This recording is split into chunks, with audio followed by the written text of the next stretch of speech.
Bonjour tout le monde, j'espère que vous allez bien. Aujourd'hui, on va faire une petite révision du chapitre 1, Observation d'un milieu naturel. Comme vous savez, les milieux naturels sont très diversifiés. Par exemple, la forêt, la rivière et les fonds marins. Ce que vous devez savoir dans vos préparations au contrôle, c'est que les milieux naturels, ils sont diversifiés. C'est-à-dire, on parle de la diversité des milieux naturels, ok? Ce que vous devez savoir aussi, c'est que chaque milieu naturel a ses propres caractéristiques, a ses propres êtres vivants et a ses propres facteurs climatiques, par exemple. Par exemple, si je vous donne l'exemple des fonds marins, suivez avec moi s'il vous plaît. Dans les fonds marins, il y a les poissons. Les êtres vivants sont les poissons. C'est de la biocénose de milieu naturel. Ok? Donc, les poissons, par exemple, je ne peux pas rencontrer les poissons dans une forêt, par exemple. Donc, chaque milieu naturel a ses propres êtres vivants et a ses propres caractéristiques. Ok? C'est pour cela qu'on parle de la diversité des milieux naturels. Donc, les milieux naturels sont très diversifiés. Plusieurs outils et matériels permettent de découvrir leurs composantes, c'est-à-dire vivantes et non vivantes, et de mettre en évidence la diversité des milieux et l'unité du monde vivant, comme on va le voir par la suite. Donc, quand on parle de la diversité des milieux naturels, directement, je dois parler des outils. Quels sont les outils utilisés pour l'étude d'un milieu naturel? Il y a plusieurs outils pour étudier les milieux naturels. D'après, bien sûr, le manuel Étincelle, vous devez savoir le rôle de chaque outil, par exemple la carte pour l'orientation, flacon et bocon en plastique pour ramasser les différents échantillons, les jumelles pour avoir une observation nette de loin, etc. Ensuite, vous devez savoir aussi les constituants d'un milieu naturel.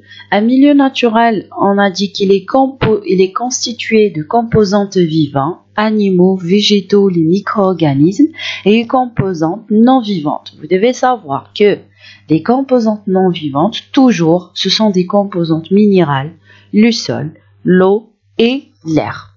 Ok? Donc, aussi, pour étudier un milieu naturel, on doit avoir des outils et des moyens. Par exemple, une carte pour l'orientation, des jumelles pour la vue de loin, des filets d'insectes, des bocaux pour ramasser les différents échantillons. Ces milieux naturels sont diversifiés. Pourquoi on dit qu'ils sont diversifiés? Le mot diversifié, c'est-à-dire différent. Par exemple, on peut rencontrer lac, forêt, oued, désert. D'accord? Oui, vous êtes en première année collège, donc vous devez savoir ces notions basiques. Ce sont les notions de base, ok? Vous devez savoir, par exemple, qu'est-ce qu'une écologie? Écologie. Logie, tout simplement, quand je parle de logie, voilà. Donc, quand je parle de logie c'est science, éco, c'est l'environnement. Donc, c'est la science qui étudie les conditions d'existence des êtres vivants dans leur milieu, c'est-à-dire les rapports de ces espèces à leur environnement et entre elles. Écosystème. Écosystème, c'est l'ensemble des êtres vivants. Biocénose, des éléments non vivants, ce sont les biotopes, donc l'ensemble des êtres vivants, animaux et végétaux, ça va constituer la biocénose. Les éléments non vivants, ça va constituer biotopes qui sont liés et interagissent entre eux. Quand je parle de l'interaction entre eux, c'est automatiquement les relations qui existent entre ces êtres vivants d'une part et les êtres vivants et leur milieu d'autre part. Ok? Donc, biotope, c'est la composante non vivante de l'écosystème. Biocénose, c'est l'ensemble des organismes vivants, animaux et végétaux, dont micro-organismes qui occupent un écosystème donné. Très bien. Oui, l'exemple concret, on peut dire que le sol est un milieu de vie. Oui, exactement. Le sol est considéré comme étant un milieu de vie. Pourquoi? Tout simplement parce qu'il est constitué des êtres vivants, des millions, des milliards d'êtres vivants. Ok? Donc, le sol, juste à titre d'exemple, pour vous compreniez que le sol est un milieu de vie constitué de couches superposées. Voilà, les couches superposées. 1, 2, 3, 4, 5. Ok? La surface, c'est de la végétation. Le sol, il y a la litière, l'humus et la couche minérale. Juste en bas, il y a la roche mère. Ok? Donc, vous pouvez mettre pause pour avoir la définition de chaque couche. Ensuite, oui, puisqu'on a dit que le sol est un milieu de vie, le sol, donc automatiquement, le sol contient de très petits êtres vivants. Pour les récolter, on utilise un appareil de Berlez. C'est quoi l'appareil de Berlez? Il est inventé par Monsieur Berlez, et pour cela il porte le nom de l'appareil de Berlez. L'appareil de Berlez est constitué de plusieurs éléments.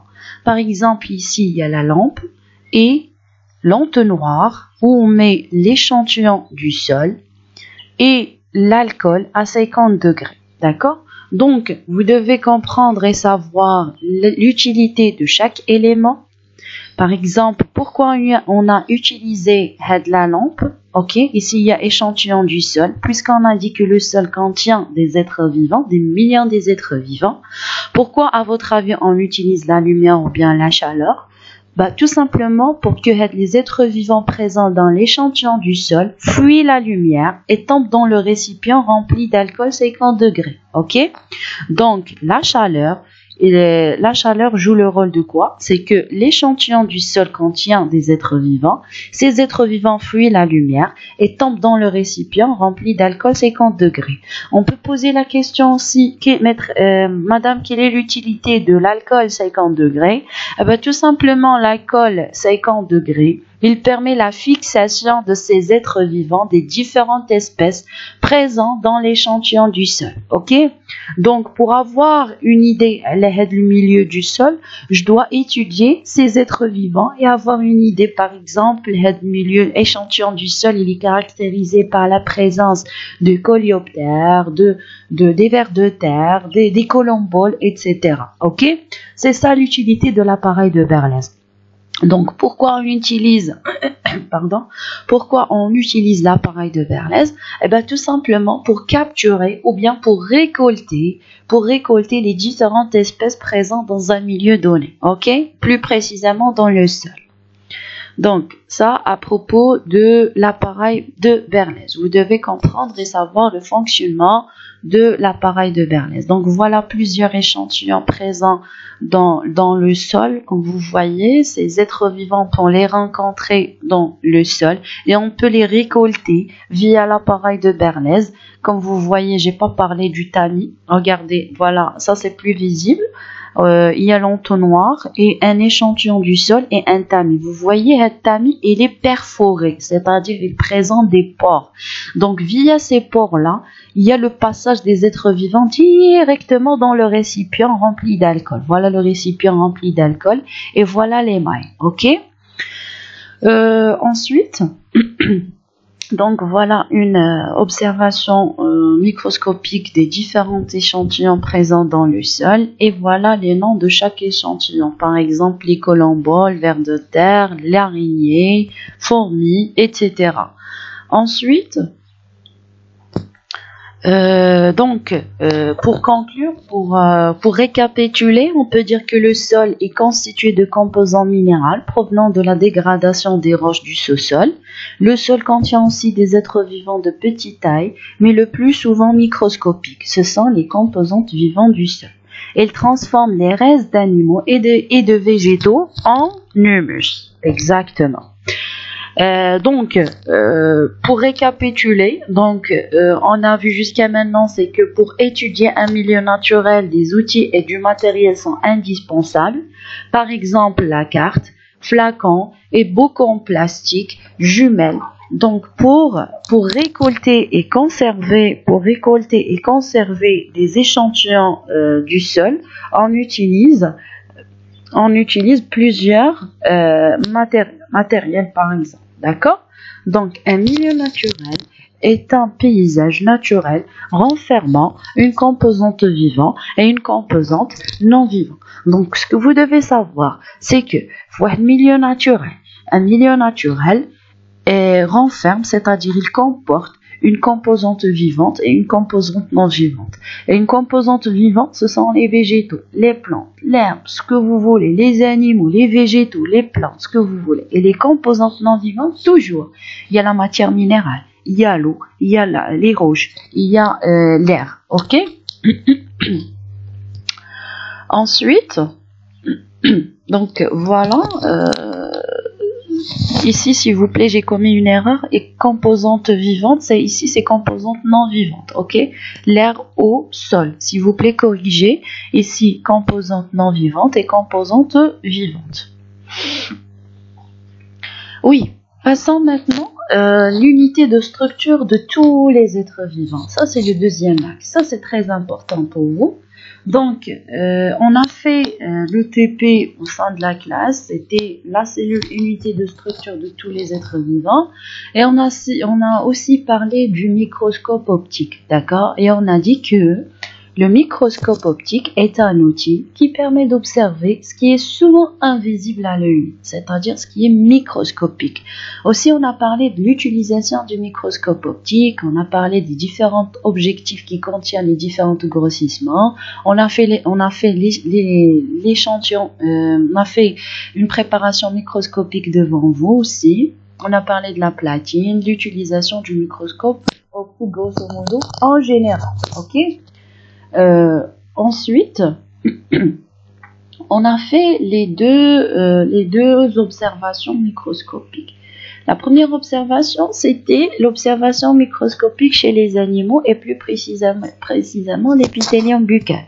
Je vous ai déjà expliqué qu'un épithélium, c'est un tissu de recouvrement qui se trouve à la face interne de la joue. Ok?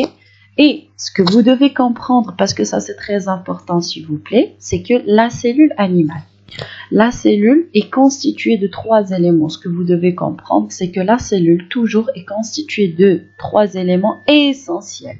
Membrane cytoplasmique, ok, c'est l'enveloppe, noyau à l'intérieur de la cellule et le cytoplasme, ou ben, noyau et les différentes constituants, ok.